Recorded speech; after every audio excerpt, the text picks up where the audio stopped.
நம்முடைய தாய் தந்தையாகிய கடவுளாலும் நம் ஆண்டவர் இயேசு கிறிஸ்துவினாலும் நம் அனைவருக்கும் அருளும் அமைதியும் உண்டாயிருப்பதாக. ஆமென். கண்களை மூடி ஆண்டவரை நோக்கி வேண்டிக் கொள்வோம். அனைத்து ஆசீர்வாதங்களுக்கும் மூன்றாயிரத்திலே நன்றி கடவுளே, நம்முடைய அன்பார்ந்த மகனை அனைத்துலக மாந்தர்களுடைய மீட்புக்காக அருளின் மூன்றாய் கழுவாயாய் இந்த உலகத்திலே அனுப்பினவரையினாலே நீர் எங்கள் மீது வைத்த உங்களுடைய அளவற்ற அன்பை விலகப் பண்ணுவீர் என்பதை உணர்ந்து நாங்கள் உனக்கு நன்றி படைக்கிறோம். இப்பொழுதும் இந்த மற்றும் நோன்பு காலங்களுக்குள்ளாக நாங்கள் அடியெடுத்து வைக்கின்ற வேளையிலே கிறிஸ்துவின் மனநிலையை அறிந்து கொள்ள உடைய திருவசனங்களின் வழியாக எங்களை ஆற்றல்படுத்துகிறாக உடைய தூய ஆவின் வல்லமைக்கு ஒப்புவிக்கிறோம். இயேசு என்ற திருப்பெயரை முன்னிட்டு வேண்டுதல் செய்கிறோம். அன்பு நிறைந்த நல்ல கடவுளே, ஆமென்.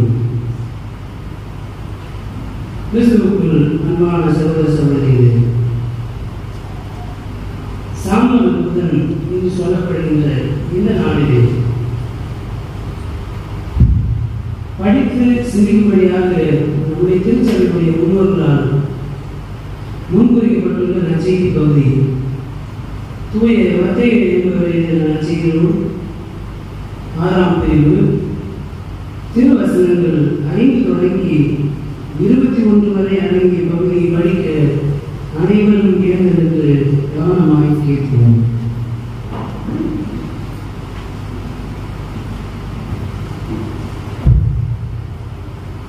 மத்தேயு 6ஆம் பிரிவு திருவசனங்கள் 5 தொடங்கி. நீங்கள் இறைவனிடம் வேண்டும் பொழுது வெளிவேலைக்காரரைப் போல் இருக்க வேண்டாம். அவர்கள் தொழுகை கூடங்களிலும் வீதியோரங்களிலும் நின்று கொண்டு மக்கள் பார்க்க வேண்டும் என இறைவேண்டல் செய்ய விரும்புகிறார்கள். அவர்கள் தங்களுக்குரிய கைமாறு பெற்றுவிட்டார்கள் என உறுதியாக உங்களுக்கு சொல்லுகிறேன். ஆனால் நீங்கள் இறைவனிடம் வேண்டும் பொழுது உங்கள் உள் அறைக்கு சென்று கதவை அடைத்துக் கொண்டு மறைவாய் உள்ள உங்கள் தந்தையை நோக்கி வேண்டுங்கள்.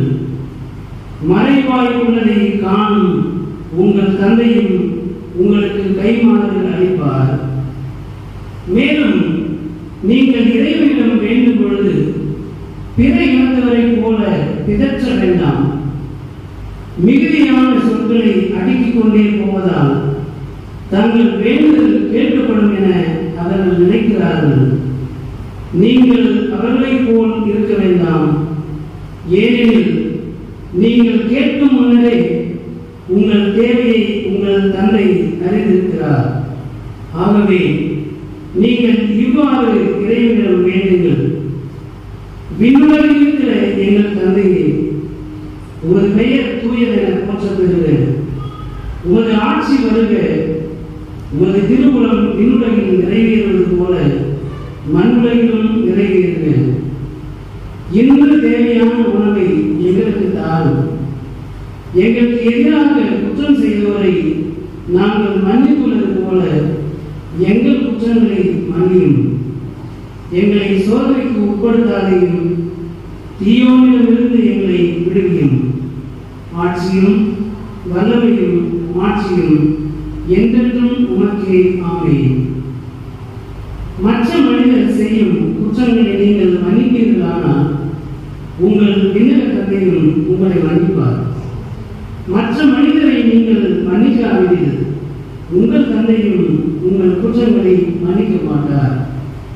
மேலும் நீங்கள் நோன்பு இருக்கும் போது வெளிவேலைக்காரரை போல முகவாட்டமாய் இருக்க வேண்டாம்.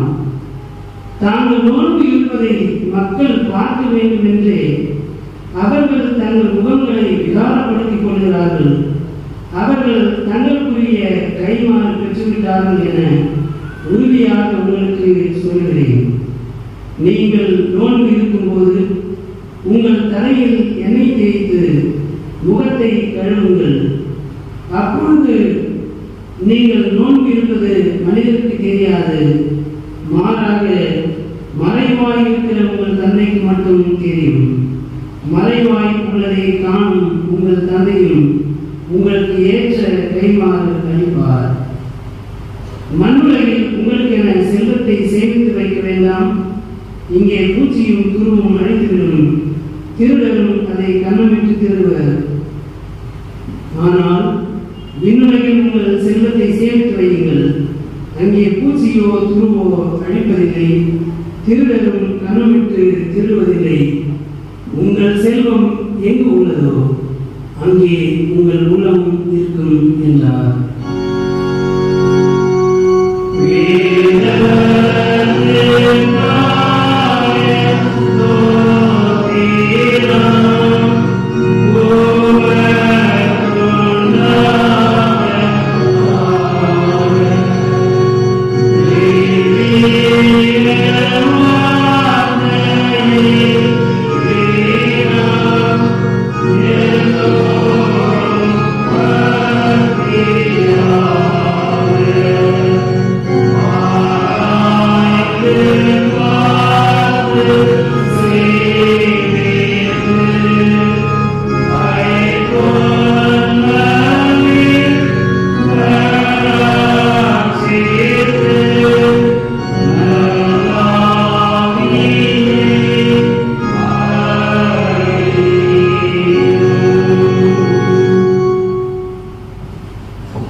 உண்மையாகுவ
வீட்டை மட்டும் என்ன பண்ணுறது, வெளியே வரக்கூடாது. வீட்டை விட்டு வெளியே வராமல் குழம்புக்கு என்ன பண்ணுறது? 40 நாள் உபவாசம். உண்ணாமல் இருப்பது என்பது நமக்கு நாமே ஏற்படுத்திக் கொள்வது. ஆண்டவரே இருந்தார், அவர் வனாந்தரத்திலே போய் இருந்தார். திருமறையின்படி உபவாசத்தை யாரு தெரியுதா? 40 நாள் உபவாசத்தை ஐயமா இருந்தார். ஏன்னா ஐயர்கள் தான் யாரு? ஐயர்கள் தான் 24 மணி நேர ஆன்மீகவாதி. டீச்சர் வேலை செஞ்சாரு. பள்ளிக்கூடம் போவாங்க, 40 நாள் உபவாசம் இருக்க முடியுமா? அப்ப டீச்சருக்கு 40 நாள் உபவாசம் கிடையாது. போதகர்களும் ஊழியத்திற்காக தங்களை ஒப்புவித்தவர்களுக்கும் வேற வேலை கிடையாது. நற்செய்தி பணியை அறிவிப்பதற்கு தங்களை ஒப்புவித்தவர்களுக்கு அதை விட வேற வேலை கிடையாது. போதகர்களுக்கு அதை விட என்ன வேலை? உபவாச நாட்களில் கல்யாணம் ஆகுதா? காது கொடுத்துருக்கா? டெத்து மட்டும்தான் என்ன அன்பார்ச்சுனேட்லியா எதிர்பாராத நேரத்தில் நடக்கிற ஒன்று இறப்பு மட்டும்தான். மற்றது எல்லாமே திட்டமிட்டு நடக்கும். எதிர்பாராத நேரத்தில் நடக்கிற இன்னொரு விஷயம் தான் அற்புதமான விஷயம். பிள்ளைகள் பூப்பு எரிகின்ற நிகழ்வு திடீரென்று நடக்கும். இந்த 2 நிகழ்வு தான் நாம் அறியாத நேரத்தில் நடக்கும். மற்றபடி எந்த நிகழ்வாக இருந்தாலும் அது திட்டமிட்டு தான் நடைபெறுது. அப்போ இங்கே இது விழாக்கள் கொண்டாடுகிற நாட்கள் கிடையாது. ஹார்வெஸ்ட் ஃபெஸ்டிவல் உபவாச நாட்களில் கொண்டாடக்கூடாது. உபவாசமும் இருந்துக்கிட்டு பிரியாணி போட்டலும் வைத்து இருக்குமா? அப்போ ஹார்வெஸ்ட் ஃபெஸ்டிவல் என்ன பண்ணக்கூடாது? உபவாச நாட்களில் கொண்டாடக்கூடாது. சரிங்களா? சிக்கன் கட்லெட் விற்கிறது, பிரியாணி செஞ்சு பிரியாணி பொருள் வைக்கிறது, இந்த வேலையை உபவாச நாட்களில் வைத்துக் கொள்ளக்கூடாது. மற்றவர்கள் சில பேர் என்ன பண்ணியிருப்பாங்க, இந்த 40 நாள் வெஜிடேரியன் சாப்பிட்டு தான் இருப்பாங்க. நான் சாப்பிட்றதுக்காக எல்லாத்தையும் சோதனைக்கு விடக்கூடாது. அவரவர் விருப்பம். உடல் ரீதியான ஒழுக்குதல் என்பது உணவு என்கிற விஷயமாக இருந்தால், உணவு என்பதாக இருந்தால் உங்கள் உடல்நிலையை பராமரிப்பதை தான் கடவுள் முதலாவது விரும்புகிறார். நான் உபவாசம் இருக்கிறேன் அப்படின்னு சொல்லிட்டு டயபெட்டிஸ் பேஷண்ட்டு உபவாசம் இருந்தால் என்ன ஆகும்? அது இறப்பில் கொண்டு போய் வச்சோம். அந்த மாதிரி கடைபிடிக்க வேண்டும். உபவாசம் என்பது முதலாவது எனக்கு மட்டும்தான் தெரியும். நான் உபவாசம் இருக்கிறேன், என்ன விதமான உபவாசம் இருக்கிறது என்னை தவிர வேறு யாருக்கும் தெரியக்கூடாது. அப்படி என்னை தவிர வேறு யாருக்கும் தெரியாத அளவுக்கு எக்ஸ்டர்னல் வெளிப்படையான தோற்றத்திலே நான் உபவாசம் இருப்பது யாருக்கும் தெரியக்கூடாது. 2வது வார்த்தைகளாக அது வரக்கூடாது. அப்போ உபவாசம் இருக்கிறது வீட்டுக்குள்ளே இருக்க வேண்டும். உண்ணாமல் இருப்பது அல்ல, கடவுளின் வார்த்தையிலே நிலைத்திருப்பதுதான் உண்மையான உபவாசம். மனிதன் அப்பத்தினாலே மாற்றமல்ல. வசனத்தை கூர்ந்து படிக்கிறான். நிறைய பேர் என்ன சொல்றது, அப்பமே வேணாம், சோறே இல்லாம வாழ்ந்துருவேன், சோறே இல்லாம கடவுளுடைய வார்த்தையை வாழ முடியுமா? கடவுளே அப்படி சொல்லல. சரிதா? ஆண்டவர் என்ன சொல்றாரு, மனிதன் அப்பத்தினால் மாத்திரம் அல்ல, நாட் ஒன்லி அப்படின்றத பொருள். அப்பத்தினாலே மட்டும் அல்ல, ஆண்டுடைய வாயின் வார்த்தையினாலே விளைத்திருக்கும். அப்போ இந்த முதன்மை எதற்கு நம்ம ப்ரையாரிட்டி கொடுக்கிறோம்? ப்ரையாரிட்டைஸ் பண்ணும்போது உணவு உண்ணலாம், உண்ணாமல் இருக்கலாம். அது தனிப்பட்ட நபருடைய உடல் ரீதியான ஒன்று. அவருக்கு நல்ல ஆரோக்கியம் இருக்குது, 40 நாள் உணவு உபவாசம் இருப்பதனால, உணவு உண்ணாமல் உபவாசம் இருப்பதனாலே கொழுப்பு குறையும் அப்படின்னாக்கா என்ன பண்ணலாம்? இருக்கலாம். சோத்துக்கே வழி இல்லாத ஆளுக்கு போய் 40 நாள் உபவாசம் இல்லைன்னு சொல்ல முடியுமா? சொல்ல முடியும். அப்போ உண்ணாமல் இருப்பது என்பது எல்லாருக்கும் பொதுவானது கிடையாது. ஆனால் எது பொதுவானது என்றால், நீங்கள் எந்த விதமான கடைபிடிப்புகளை இருந்தாலும் இல்லாவிட்டாலும் கடவுளின் வார்த்தையிலே நீங்கள் நிலைத்திருக்க வேண்டும். நீங்களும் நானும் கடவுளின் வார்த்தையிலே சமயம் வாய்த்தாலும் வாய்க்காவிட்டாலும், இது பவுல் சொல்லுகிற வார்த்தை. சமயம் வாய்த்தாலும் வாய்க்காவிட்டாலும் என்பது போல இருக்கு. இறை மக்களுக்கு சமயம் வாய்க்கின்ற போது கடவுளின் வார்த்தையிலே தியானமாயிருக்கும். சமயம் வாய்க்காத போது எப்படி வந்து போயிருக்க முடியும்? போதகருக்கு தான் சமயம் வாய்த்தாலும் வாய்க்காவிட்டாலும் கடவுளுடைய வார்த்தையை படிப்பதும் அதை கற்பிப்பதும் போதகருடைய வேலை. இறை மக்களுடைய வேலை என்னன்னா, சமயம் கிடைக்கின்ற போது ஆண்டவருடைய வார்த்தையை கேட்பது, படிப்பது, மற்றவர்களுக்கு ஆண்டவருடைய வார்த்தையை பகிர்ந்து கொள்வது. அப்போ அதிகப்படியான நேரத்தை கடவுளின் வார்த்தையை கற்பதிலும் அதை கற்பிப்பதிலும் நாம் செலவிட வேண்டும். நாம் எந்த அளவுக்கு உண்மையான முதிர்ச்சி அடைந்த ஒரு இறை மக்களாக இருக்கிறோம் என்பதை நாம் இன்னும் குறைவுள்ளவர்களாக இருக்கிறோம். எங்கே என்றால், திருச்சபை என்பது இறை வார்த்தையை கற்றுக்கொள்கின்ற இடம். கற்றுக்கொண்டு அதை வெளியே போய் கற்பிக்க வேண்டும், நற்செய்தி பணி செய்ய வேண்டும். நாம் வாரந்தோறும் ஆலயத்திற்கு வருகிறோம், ஆண்டவருடைய வார்த்தையை கேட்கிறோம். என்ன கேட்டோம், அடுத்த வாரம் கேட்டால் நமக்கு ஞாபகம் இருக்காது. நம்ம வருகின்ற வழிபாட்டிலே பங்கேற்பதே ஒரு சடங்காக தான் இருக்குது. எத்தனை அருளுரைகளை கேட்டிருப்போம், அதை எத்தனை அருளுரைகளை மற்றவர்களோடு நாம் பகிர்ந்திருப்போம் என்கின்ற கேள்வியை நமக்குள்ளாக எழுப்பிக் கொள்ள வேண்டும். ஆக உபவாசம் என்பது எதை சொல்லுகிறது? கிறிஸ்துவை போல் ஆக வேண்டும். அதுதான் உண்மையான உபவாசம். கிறிஸ்துவை போல மாற வேண்டும். உடலை ஒருத்தல் என்பது நிறைய உணவு இருப்பதல்ல. நம்முடைய ஆளுமையிலே நிறைய குறைபாடுகள், விளைவினங்கள் இருக்கின்றது. நாம் வெளிப்படையான மனிதனை உபவாசத்திற்கு உட்படுத்துகிறோமே தவிர, நம்முடைய உள்ளார்ந்த மனிதனை, இந்த உள்ளார்ந்த மனிதனை உபவாசத்திற்கு உட்படுத்துகிறோமா? கடவுளின் வார்த்தையிலே ஊன்ற கட்டப்படுவதற்கு, கடவுளின் வார்த்தையிலே நிலைநிற்பது என்பது சிந்தையினாலும் வார்த்தையினாலும் செய்கையினாலும் கடைபிடிக்க வேண்டிய ஒன்று. அப்போ உள்ளார்ந்த மனிதன் கிறிஸ்துவை போல் ஆக வேண்டுமானால் நம்முடைய சிந்தனைகள், வார்த்தைகள், செயல்கள், இது மூன்றும் ஒரே குவியத்திலே இருக்க வேண்டும். இது மூன்றும் ஒரே குவியத்தில் இல்லாமல் சிதறி இருந்தால் நாம் கிறிஸ்தவர்களே கிடையாது.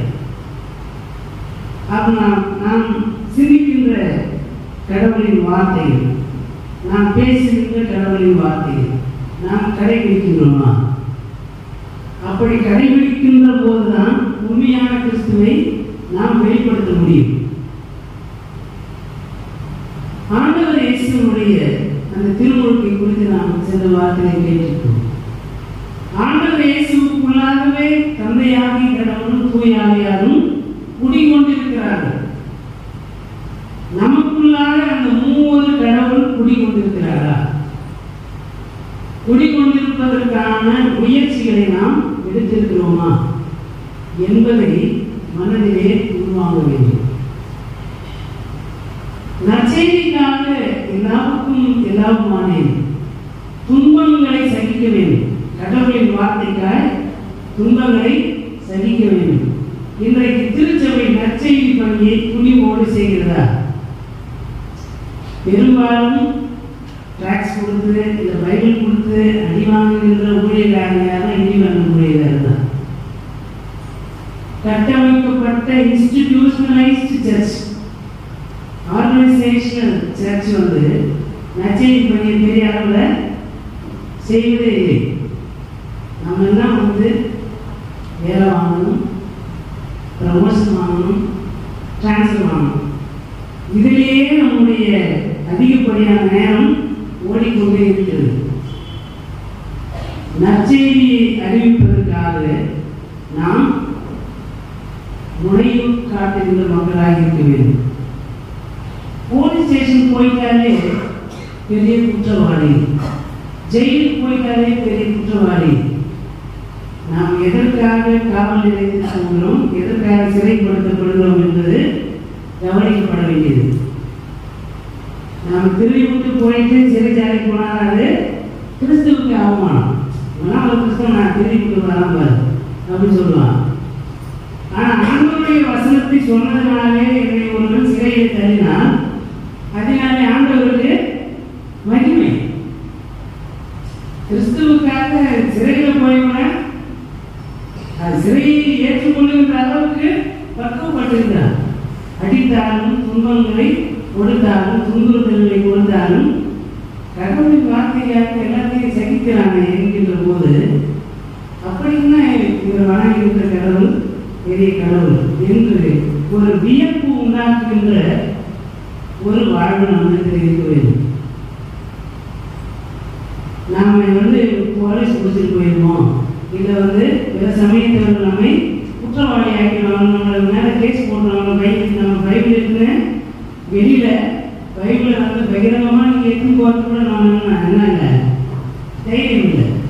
எல்லா செல்போனில் பைபிள் வச்சுன்னு படித்து கொண்டு இருக்கிறோம். இப்படிப்பட்ட ஒரு நிலையிலே பவுலினுடைய வாழ்வை நாம் கற்றுத்தருவது என்ன? எந்த நிலை வந்தாலும் எல்லாருக்கும் எல்லாருமான யாருக்கு சொல்லுகிறேனோ அவர்களுக்கு ஏற்ற விதமாக நான் என்னை மாற்றிக்கொள்கிறேன். ஏனென்றால் நான் கோழை அல்ல, கிறிஸ்துவுக்காக என்னை ஒப்புவிக்கிறேன். கிறிஸ்து அப்படித்தான் இருந்தார். கிறிஸ்து இந்த உலகத்திலே வந்து பிறந்ததினாலே தன்னுடைய இறைத்தன்மையை அவர் இழந்து போகவில்லை, விட்டுக் கொடுத்தார். கிறிஸ்து தனக்குள்ளாக இருந்த இறைத்தன்மையை அவர் கடவுள் தன்மையை உடையவராக இருந்தார். உலகத்தில் வந்ததினாலே கடவுள் தன்மை அவருக்கு இல்லாம போச்சு. அப்படியா?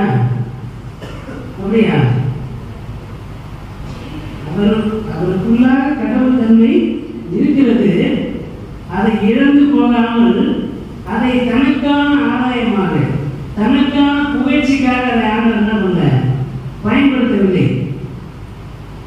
அதுதான் கிறிஸ்துவின் மனநிலை. அப்படியான உபவாசம் என்பது நான் உபவாசம் இருந்தேன் 10 பேர் சொல்றதுனால அழகா ஐயா மாதிரி ஒரு பக்திமான உலகத்திலே இல்லை பையா உபவாசம் இருக்கிறாரு அதை சொல்றது இல்லை. சத்தம் இல்லாமல் ஆண்டவருடைய வார்த்தையை படித்து அதை மனதிலே வாங்கி அதன்படி செய்கிறவர்களாக இருக்க வேண்டும். கிறிஸ்துவை பிரதிபலிக்க வேண்டும். அதனால்தான் ஏசாயாவும் சொல்லியிருக்காரு, உணவு உண்ணாமல் இருப்பதல்ல, உன்னுடைய உணவை பகிர வேண்டும். நல்ல உடை கொடுத்தாமல் ஏதோ கருப்பு போட கட்டிக்கிட்டு இல்லை கருப்பு பேண்ட் சட்டை போட்டுக்கிறது என்பது அல்ல. உடை இல்லாத ஒரு உடையை பகிர வேண்டும். அதுதான் உண்மையான உபவாசம். சகோதரர்களுக்கு உண்மையா இருக்கணும். நம்முடைய உடன் பிறப்புகளுக்கு முதலாவது உண்மை உள்ளவர்களாக இருக்க வேண்டும். எல்லோரையும் நம்முடைய சகோதர சகோதரிகளாக பார்த்து கற்றுக்கொள்ள வேண்டும். எல்லோருமே நம்முடைய சகோதர சகோதரிகள். யாரெல்லாம் இல்லாமையிலே இருக்கிறார்களோ அவர்கள் எல்லாம் நம்முடைய சகோதர சகோதரிகளாக பார்த்து அவர்களுக்கு நம்மை ஒழிக்காமல் இருக்க வேண்டும். அப்படிப்பட்ட கிறிஸ்துவின் சாயலை நாம் பிரதிபலிப்பதற்கு அழைக்கப்படுகிறோம். எந்த இடத்திலும் கிறிஸ்து தம் இறைத்தன்மை இழந்து போகவில்லை. ஆனால் அதன் வழியாய் தமக்கு கிடைக்கின்ற அந்த மாட்சிமை ஆண்டவர் ஒரு குறிப்பிட்ட காலம்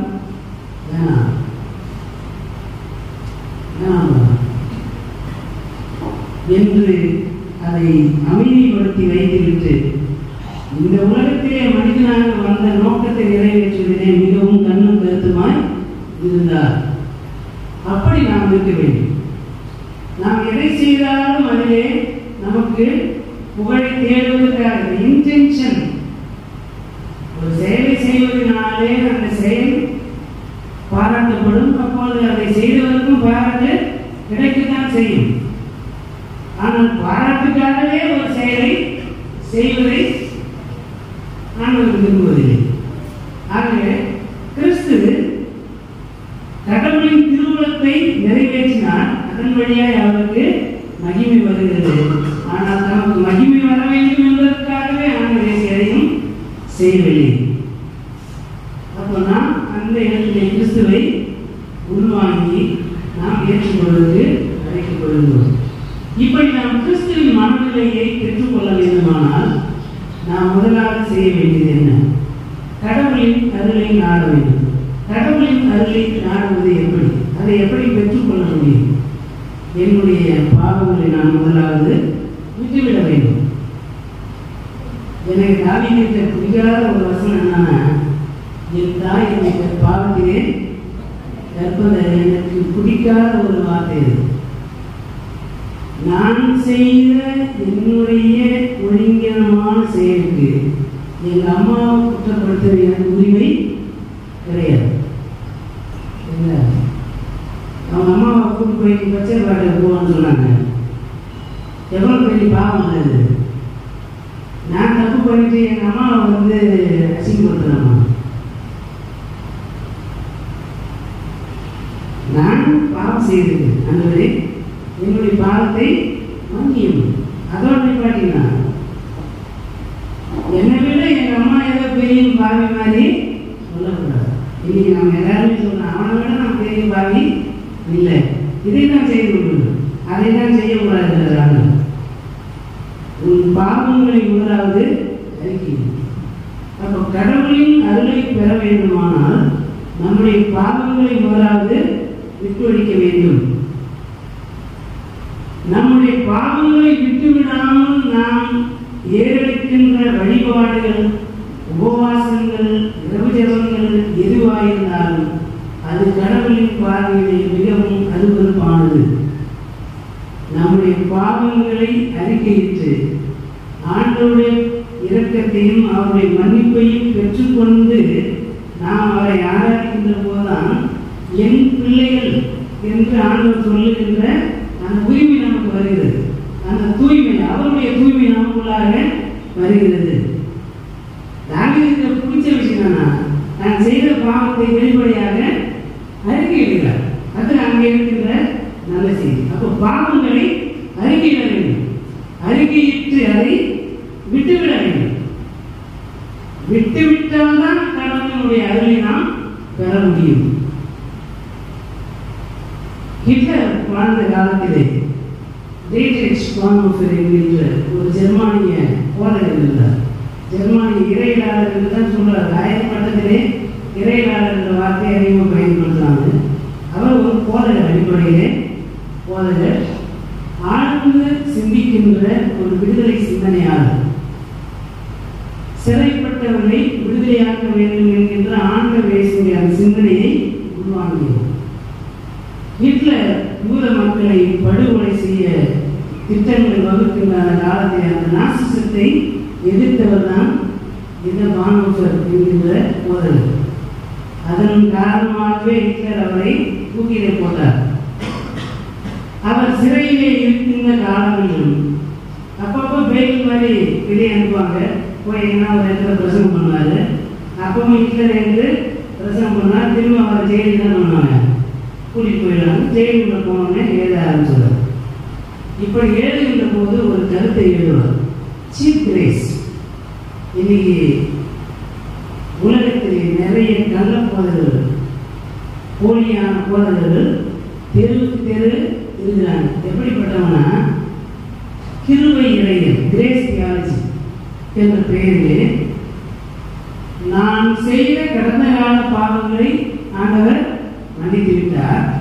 எதிர்காலத்திலே நான் செய்ய போகின்ற பாவங்களையும் அவர் மன்னித்து விட்டார். எனவே நான் திருவேன், விபச்சாரம் செய்வேன், அடுத்தவனை கொலை பண்ணுவேன், எல்லாமே செய்வேன். ஏற்கனவே ஆண்டவர் ரத்தம் செய்திருக்கிறார். சீப் கிரேஸ், கடவுளின் அருள் என்பது மலிவான ஒன்று அல்ல. நாம் பாவத்திலே நிலைத்திருந்து கொண்டே கடவுளின் அருளை பெற்றுவிட முடியாது.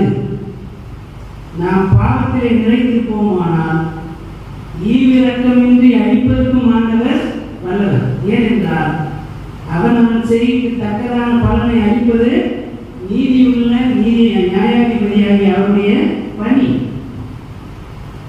நியாயவானுக்கும் அநீதியை செய்கிறவனுக்கும் தக்க கைமாறு செய்ய வேண்டியது ஒரு நீதிபதியினுடைய வேலை. ஆகவே கடவுள் நன்மை செய்கிறவர்களுக்கு நலவாழ்வையும் தீமையை நிலைத்திருப்பவருக்கு தண்டனை தீர்ப்பையும் வழங்குவதற்கு வல்லவராயிருக்கிறார். ஆகவே கடவுளின் அருளை ரொம்ப அற்பமான ஒன்றாக மலிவான ஒன்றாக நினைத்துக் கொள்ளக்கூடாது. நமக்கு ஆண்டவருடைய அருள் என்பது இலவசமானது. ஆனால் கடவுளின் அருள் என்பது உண்மையிலே இலவசமானது அல்ல. அது மிகப்பெரிய விலைக்கரையும் கொடுக்கப்பட்டு வாங்கப்பட்டிருக்கிறது. அதை வாங்கி நமக்கு இலவசமாக கொடுத்திருக்கிறார். அந்த விலைக்கரையும் என்னவென்றால் ஆண்டவருடைய ரத்தம். ஆகவே கடவுளின் அருள் என்பது ரொம்ப சீப்பான ஒன்றாக பார்க்கக்கூடாது. நான் பாவம் செஞ்சுக்கிட்டே இருக்கிறேன், கடந்த கால பாவத்தை மன்னிச்சிட்டாரு, எதிர்கால பாவத்தை மன்னிச்சிட்டாரு, எனவே நான் பாவம் செய்து கொண்டே இருப்பேன் என்று சொல்லி கடவுளின் அருளை பொருளற்றதாக்க நமக்கு உரிமை கிடையாது.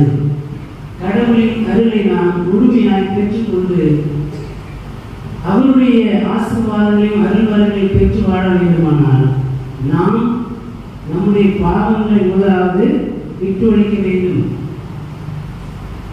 பாவங்களை அறிக்கை செய்ய வேண்டும். பாவ மன்னிப்பை பெற்றுக்கொள்ள வேண்டும்.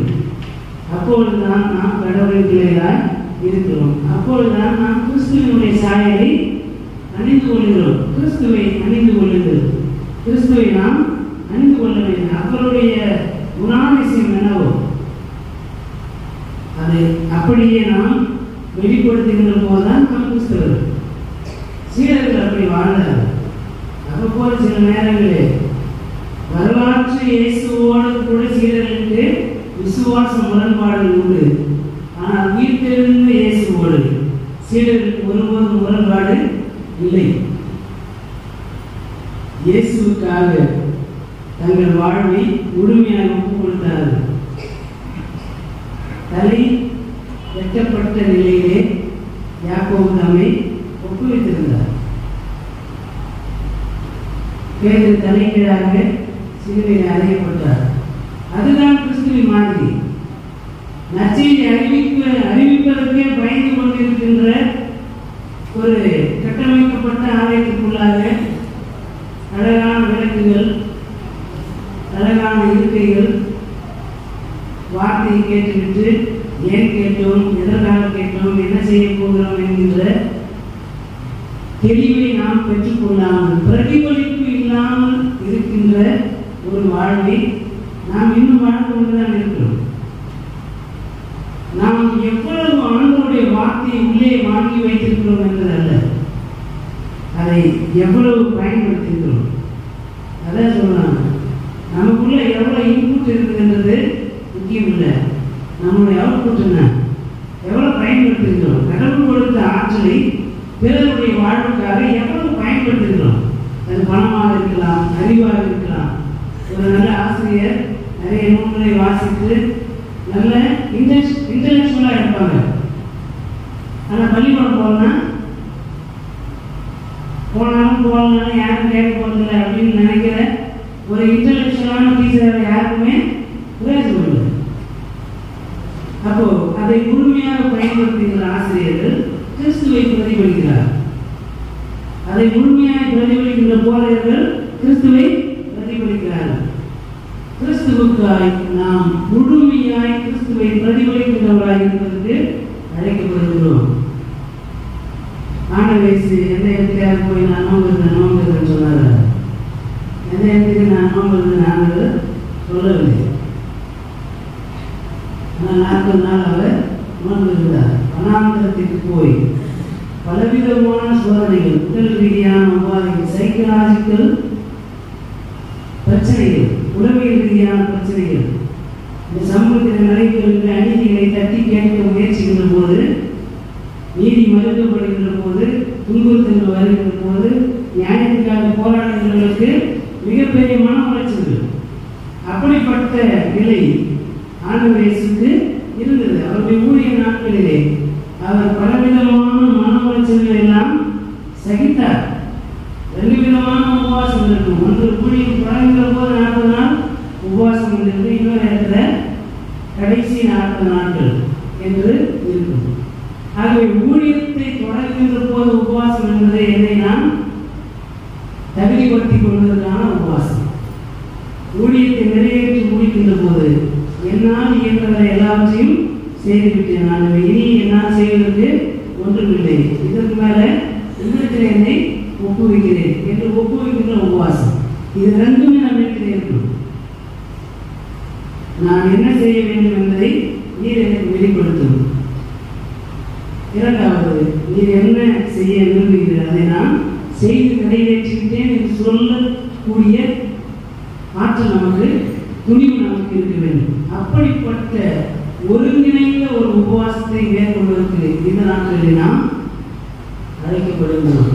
அதற்கு நாம் செய்ய வேண்டியது கிறிஸ்துவை அப்படியே பிறகு வைக்க வேண்டும். கிறிஸ்துவை பற்றி கொள்ள வேண்டும். கிறிஸ்துவை பற்றி கொள்ளாமல் ஒரு கிறிஸ்தவன் உபவாசம் இருக்க முடியாது. இவற்றையெல்லாம் செய்து நிறைவேற்றுவதற்கு ஒரு வலிமை நமக்கு தேவை.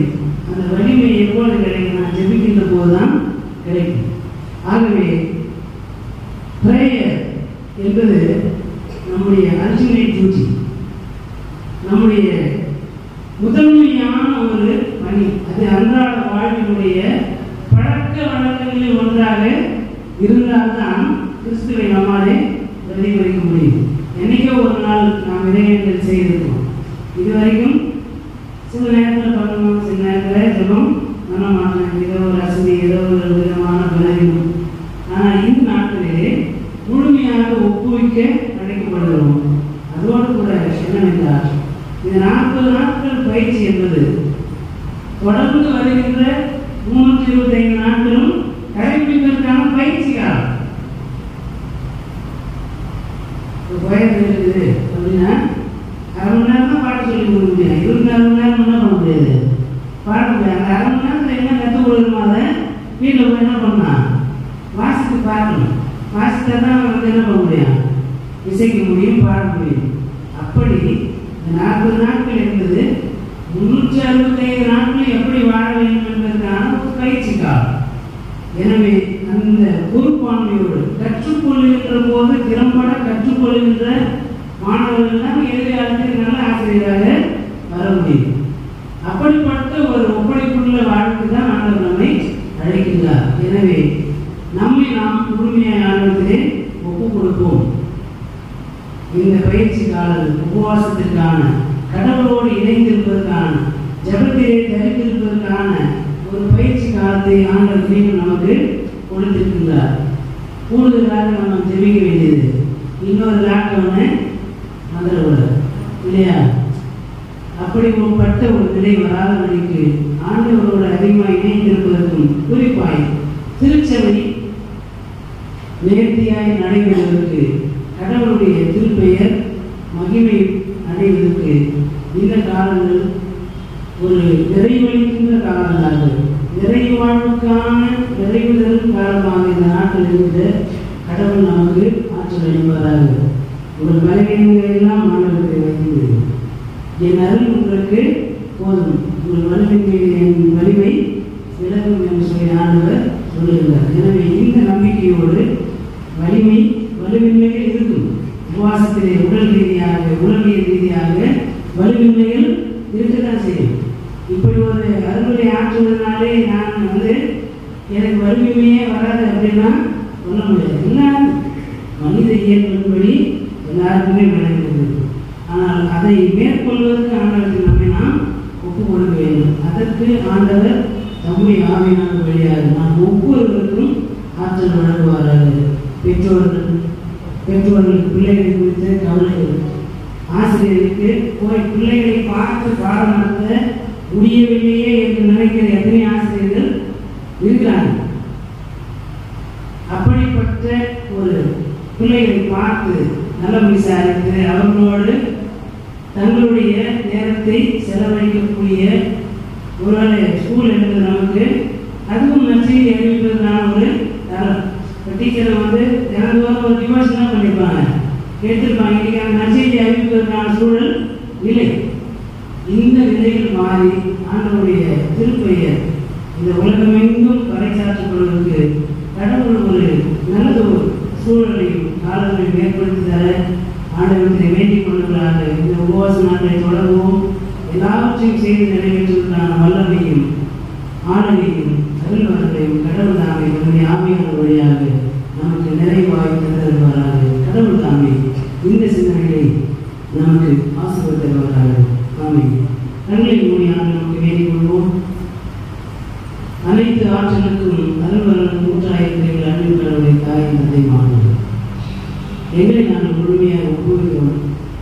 கிறிஸ்தவனுடைய மனநிலையை பெற்றுக்கொண்டவர்களாக ஆண்டவரே, இந்த காலங்களை நம்மோடு நாங்கள் அதிகமாய் செலவழிக்க, உடைய வார்த்தைகளின் மீது ஞானமாய் இருக்க, நீர் எனக்கு கொடுத்திருக்கின்ற பணிகளை செவ்வையாய் நிறைவேற்ற, அதோடு உங்களுடைய வார்த்தைகளை நிலைத்திருக்க, சிந்தையினாலும் வார்த்தையினாலும் செய்கையினாலும் கிறிஸ்துவையும்